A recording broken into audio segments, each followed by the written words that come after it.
கொலை பண்றவனை கண்டிக்கிறதுக்கு முன் வரல, அதை குற்றமா சொல்ல, கொலையே நடக்கக்கூடாது, தமிழ்நாடு தென் தமிழகம் அமைதியா இருக்குன்னு சொல்லி பேசினா, இந்த மாதிரி பட்டப்பகல் ஒரு இளைஞர் கொலை தப்புன்னு சொல்லி பேசினா அதுக்கு ஒரு வழக்கு போடுறதா?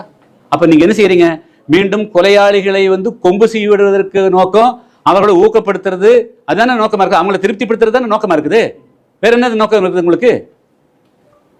அப்போ அவங்க 2 பேர் போய் மனு கொடுத்தா நீங்க வழக்கு பதிவு பண்ணுவீங்களா? ஏன்டா ஏன் கொலை நடக்குது, அதுக்குண்டான காரணம் கண்டுபிடிச்சு அதை கண்டிக்கிறது விட்டு போட்டு, அதை தடுக்கிறது விட்டு போட்டு ஒரு மீட்டிங்ல பேசினா என்ன ஆயிருப்போது? எப்ப பேசுறாங்க?